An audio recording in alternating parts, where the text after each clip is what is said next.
Welcome to TR TV. నిజంగా సీఎంలు మారారు, పాలన మారిందని అనుకుంటున్నాం, కానీ ఎక్కడ కానీ రైతుల బతుకులు అయితే మారట్లేదు.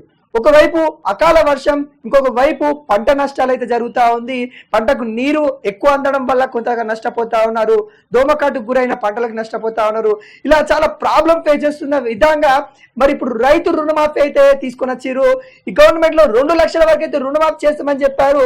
కొంతమంది రైతులు రుణమాఫీ కాలేదని చాలా వాపోతున్న దాఖలాలు గవర్నమెంట్ ఇప్పటిదాకా పట్టించుకోలేదు. ఎక్కడ పట్టించుకున్న తరుణంలో ఈ రోజైతే మేడ్చల్లో ఒక సంఘటన అయితే జరిగింది.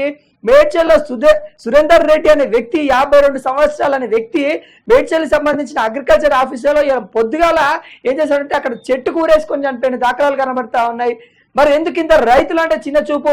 రైతులకు సంబంధించి వాళ్ళు మొత్తుకుంటా ఉన్నారు. చాలా ఇప్పుడు ఈ ఏదైతే ఆగస్టు 15 తర్వాత కూడా మాకు రుణమాఫీ కాలేదని మొత్తుకుంటా ఉంటే వాళ్ళు అసలు ఒక ప్రకటన కూడా ఇవ్వట్లేదు. రుణమాఫీకి సంబంధించిన ఒక ఇష్యూ మీద ఈ రుణమాఫీ కాని వాళ్ళకి ఏ విధంగా చేయాలి ఏంటి అనేది ఒక ప్రణాళిక ఇప్పటి వరకు కూడా ఏర్పాటు చేయలేదు. ఒక ప్రణాళిక కూడా ఒక రైతులకు అందించే తరలాలు ఎక్కడ కనబడట్లేదు. ఆ తరుణంలో ఈరోజు బ్యాంకుల చుట్టూ తిరిగి అలసిపోయిన సురేందర్ రెడ్డి ఈరోజు చనిపోవడం అయితే జరిగింది. ఇది ముమ్మాటికి మనం చూసుకున్నట్లయితే గవర్నమెంట్ హత్య అని కూడా అనుకోవచ్చు. ఎందుకంటే గవర్నమెంట్ ఈ రైతులకు సంబంధించి చాలా మరణాలు జరుగుతూ ఉంది. రైతులకు సంబంధించి చాలా ఇబ్బందులు పడుతూ ఉన్నారు. రైతు రాజ్యం తీసుకొస్తా అని కూడా స్వయాన సీఎం రేవంత్ రెడ్డి చెప్పిండు. అలాంటి దాఖలాలు ఉన్నప్పుడు మరి సీఎం రేవంత్ రెడ్డి ఇప్పటికైనా ఈ 15 రోజుల నుండి ఎందుకు పట్టించుకోవట్లేదు? దాదాపుగా నువ్వు ఇచ్చిన టైం ఏంది?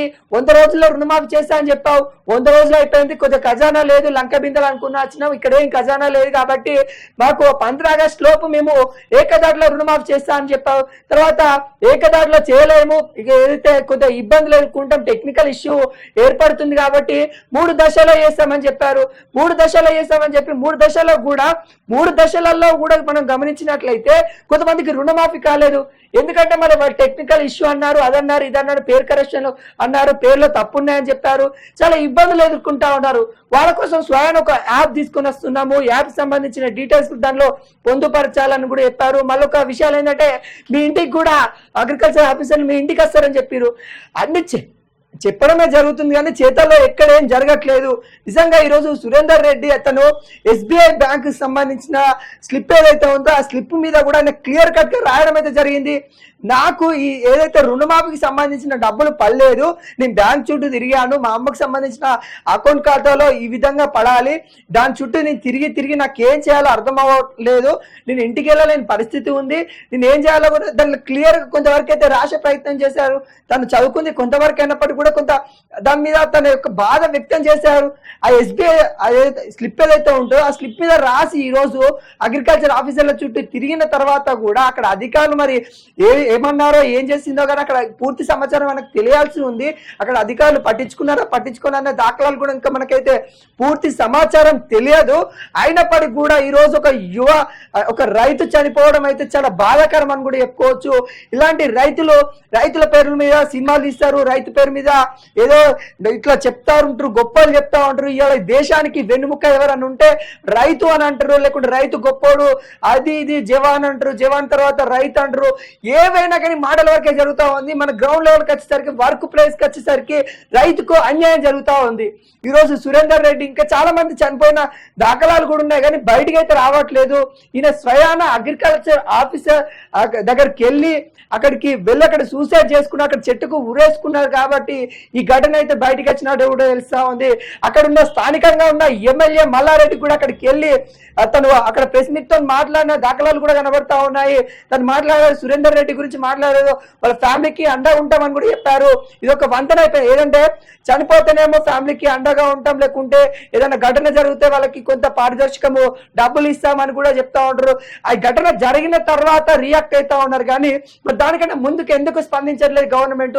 ఇప్పటికి కూడా చాలా వరకు అయితే రుణమాఫీ కాలేదని కూడా బ్యాంకుల చుట్టూ కానీ అగ్రికల్చర్ ఆఫీసర్ల చుట్టూ కానీ చాలా మంది తిరుగుతా ఉన్నారు.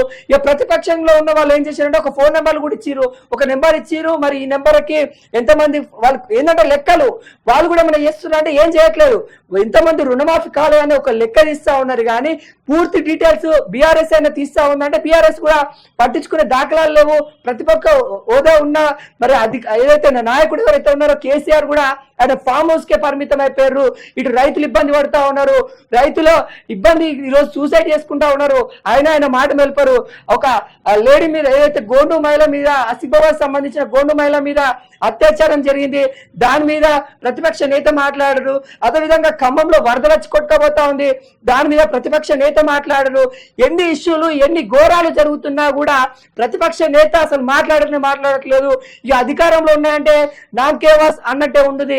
వెళ్తున్నామా చేస్తున్నామా అన్నట్టు నామకే వాస్, ఏదో పాలన ఉన్నాం కాబట్టి పోవాలి కాబట్టి పోతున్నాం అనే విధంగానే ఉంది కాబట్టి అక్కడ ఎవరికి బడుగు బలైన వర్గాలకి ఎవరికి కానీ అక్కడ న్యాయం జరగట్లేదు. ఈరోజు సురేందర్ రెడ్డి అయితే చనిపోవడం చాలా బాధాకరణము. ఒక రైతును అయితే కోల్పోవడం అయితే జరిగింది.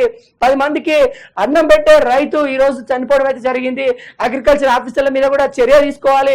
మేడ్చల్ సంబంధించిన అధికారులు ఎవరైతే ఉన్నారో ఆయన మరి సందర్శించినప్పుడు ఏ విధంగా రియాక్ట్ అయినందుకు కూడా తెలుసుకొని అక్కడ స్థానికంగా కూడా ఏం చేశారంటే సురేందర్ రెడ్డి చనిపోయిన తర్వాత అప్పుల బాధ చనిపోయాడని ఏదో సృష్టించడానికి ట్రై చేశారు. కానీ ఆయన SBI సంబంధించిన బ్యాంకుకు సంబంధించిన చిట్టి మీద తను రాసిన రాతలు ఏవైతే ఉన్నాయో నాకు రుణమాఫీ కాలేదనేది నేను చనిపోతున్నాను కూడా తనైతే క్లియర్ కట్ గా రాసిన దాఖలాలు కనబడతా ఉన్నాయి. ఏది ఏమైనా కానీ ఇది ఒక పరంగా చూసుకున్నట్లయితే గవర్నమెంట్ చేసిన హత్య అని కూడా అనుకోవచ్చు.